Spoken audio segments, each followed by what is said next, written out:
guys, welcome to Inchworm Gardens. It's July 23rd, 2022. I'm here in Middle Tennessee. It's a beautiful 90 degrees here at 9:30 in the morning. Been a crazy hot summer, but the garden has been producing really well. Everything's looking really nice, so I want to give you guys a full tour of the place. So come on in.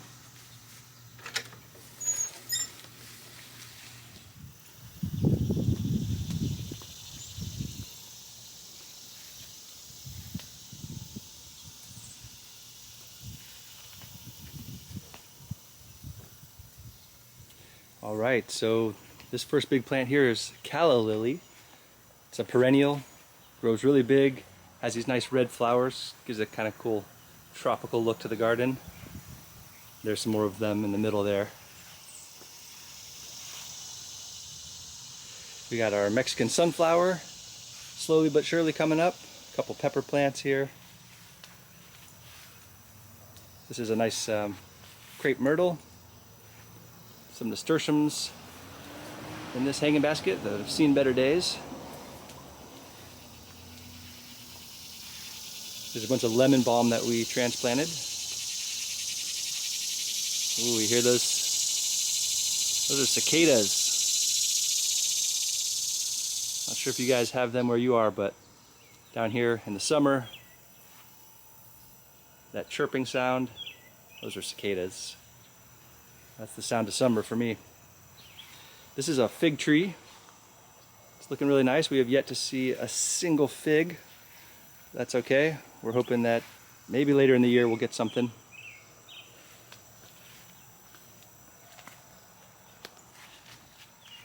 This is a nice little pathway that my wife helped me put down. We cut up some logs from an old fallen tree and made this nice little path. There's a little kids' little play area.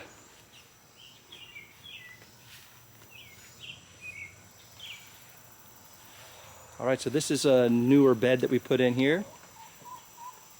As you can see, it's got this little bridge feature, which I really like. I saw a little bit of open space left in the yard and had to put something there. So we have some flowers on either side. Some alyssum flowers, the lemon bee balm flowers, which the bees just absolutely love. These were volunteers, and I think it's quinoa.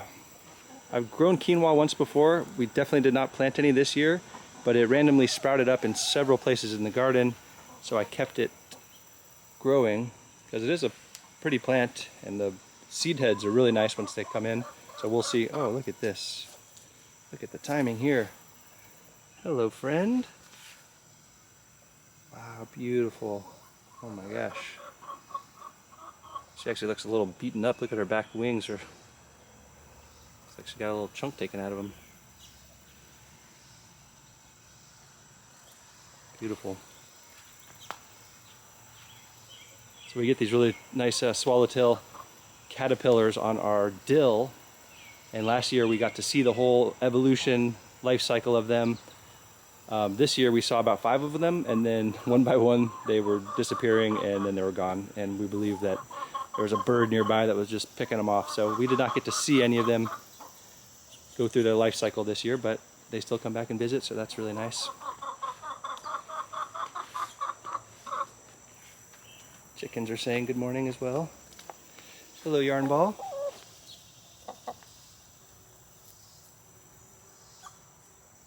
Guess it's appropriate time to say and share that we had our first chicken loss ever. We started with 6 hens and we just lost 1.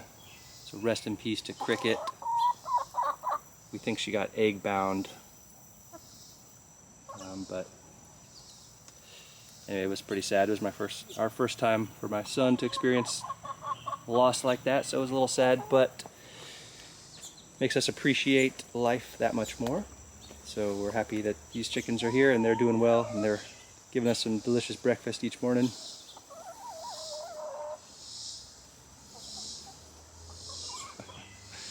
So on this side we have some pink zinnias, some ground cherries down there. This is a habanada pepper. I'm going to try overwintering this year. You bring peppers inside At least in my area, it gets too cold so they die. But if you bring them inside, to overwinter, then next year you can send them back out and you'll have a head start on your plants. So I'm going to try that with that habanada this year. Really happy with this black-eyed Susan vine. I planted 4 plants, 1 at each corner, and I was hoping that they would take over the trellis, and they are definitely on their way. They spread out a lot more at the base than I realized.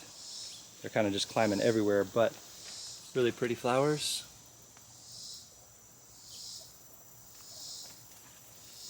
There's 2 varieties. One is just this yellow one, and then one is called the Blushing Susie, which has this really pretty kind of jewel tone, reddish. Light's a little harsh, but kind of a reddish pinkish color, which is really pretty. There's that. We have our wine cap mushroom bed over here. Really hopeful that we will get some mushrooms in the fall. We'll see.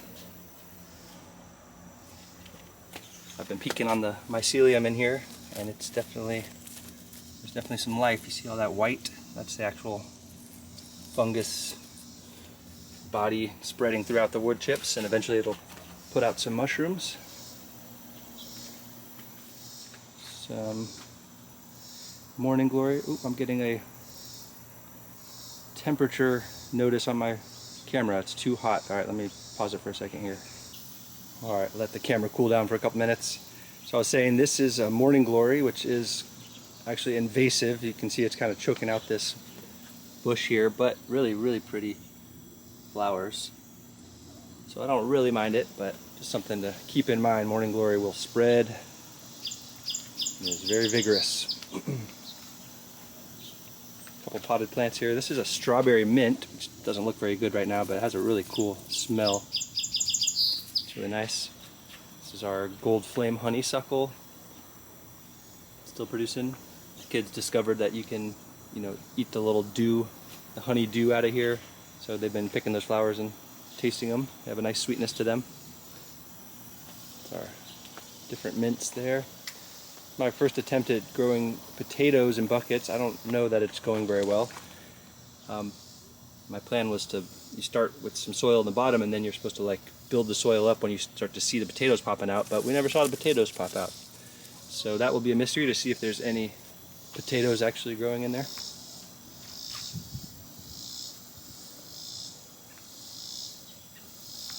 Alright, let's take a walk in. We have a big Aunt Ruby's German green tomato. Getting some help from that trellis right there.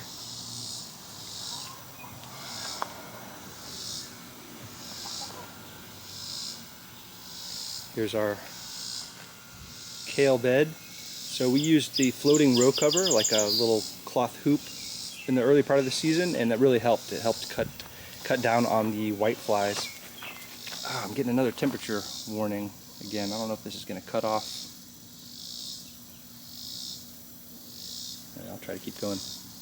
As you can see, it's all bit up now, which is not very appetizing. We get these white flies that lay these little eggs, and they turn into these little worms, cabbage worms, and they will just decimate your plants. Look, here's one right now. See that little green guy? But here's what we're going to do.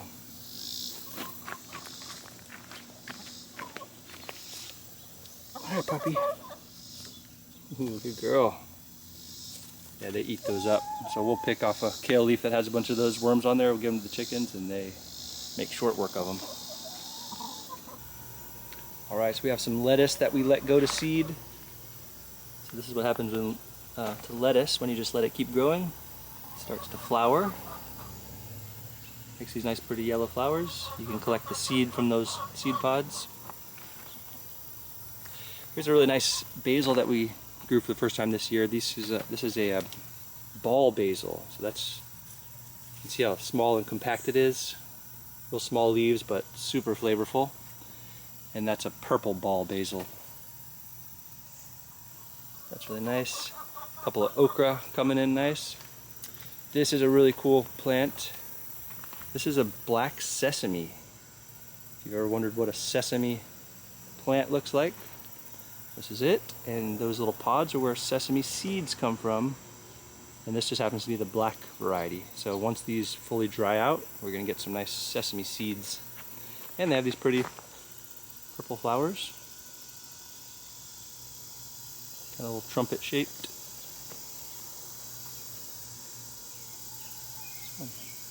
Happy with that. Kind of missed opportunity here with this cattle panel trellis here.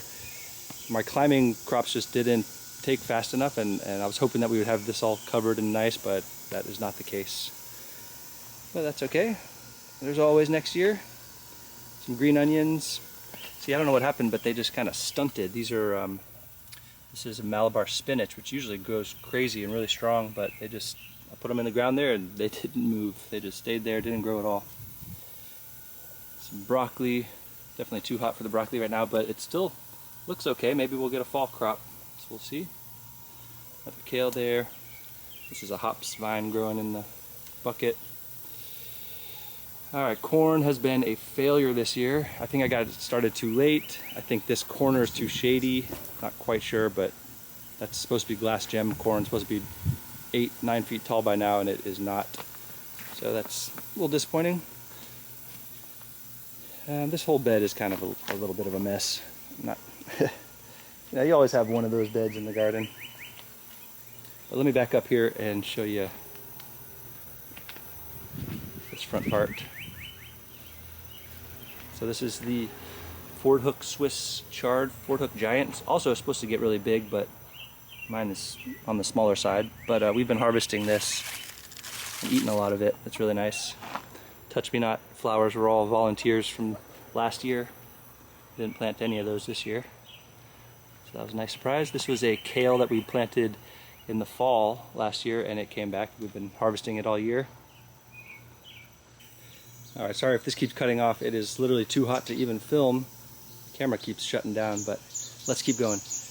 Alright, this big beautiful plant is a Texas hummingbird mint. This is a perennial. It came back this year. Really pretty. These flowers, bees, hummingbirds love them. And they smell really good. You can make teas and stuff out of them. That's a really cool plant.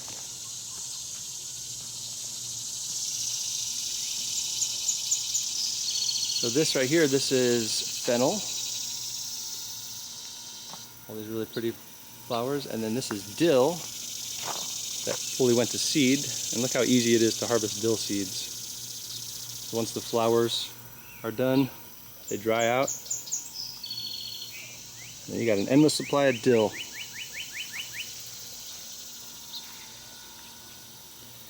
Here's a couple basils. This is our lettuce leaf basil, Mamelo basil. We just did a batch of pesto, turned out really good. We actually got to use some of our own garlic too. We got a small little crop of garlic, so we made some homemade pesto. Here's our little herb bed. This is oregano spilling out here.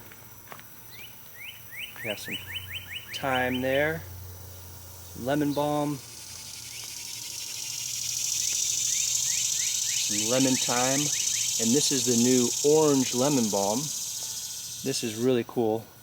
The leaves are soft. Wow, and the smell is like super strong orange lemon smell. Really, really pretty. That's a nice one. Strawberries. These are ever-bearing strawberries, so we just get a few strawberries here and there throughout the year, as opposed to the June-bearing varieties that all flush at once, where you get a big, nice big crop.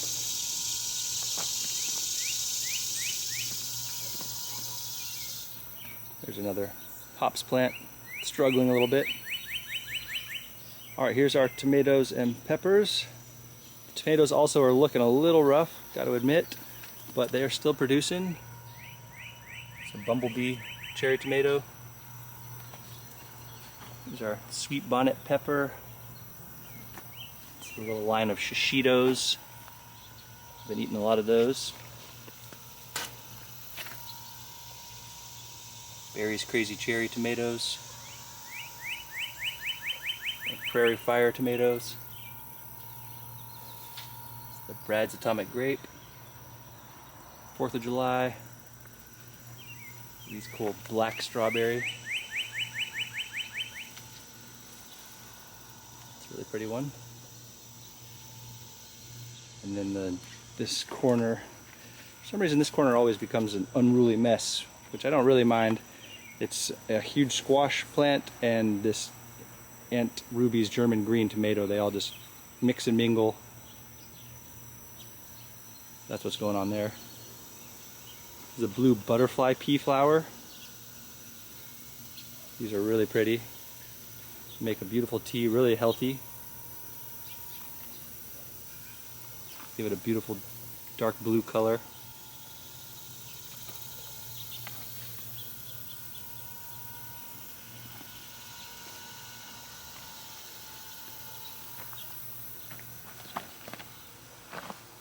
This is our chicken silo or chicken tower that we made. Here, let me just quickly show you the chicken setup.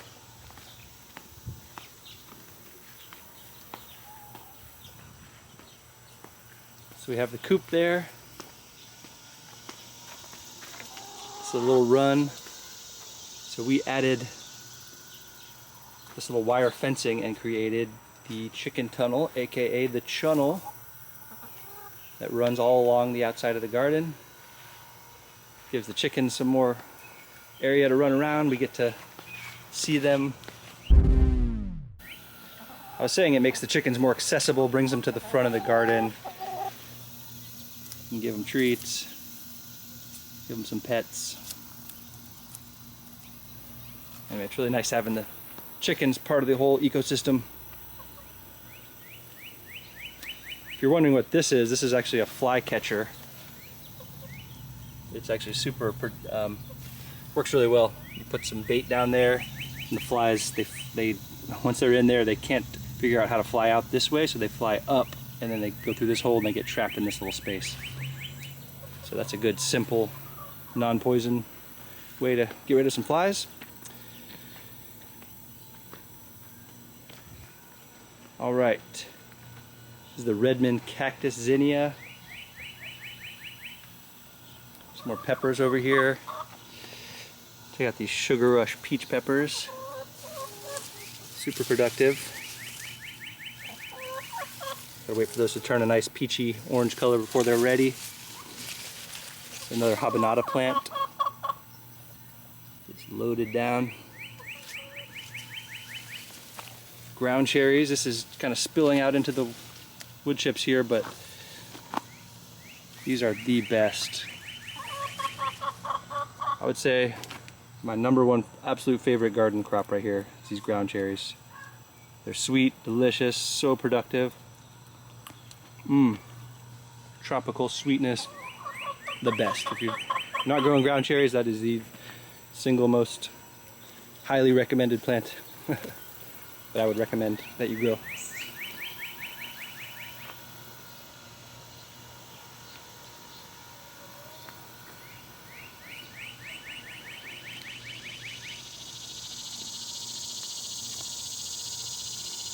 Alright. Let's see if there's anything else. I think we pretty much covered it all. Pretty bachelor buttons.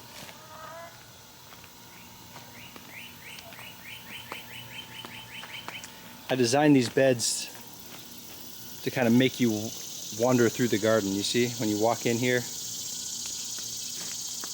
kind of get stopped right here. You have to turn this way. Come around here, enjoy this space, which one day we'll have beautiful hanging melons. Right now it just has a rusty little possum baby, which I think is really cute. Got that from a local craft fair.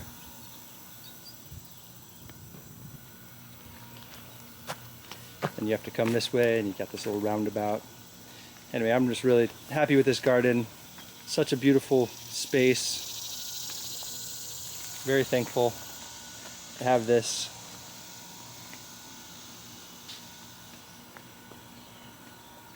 takes some work, but it is absolutely worth it.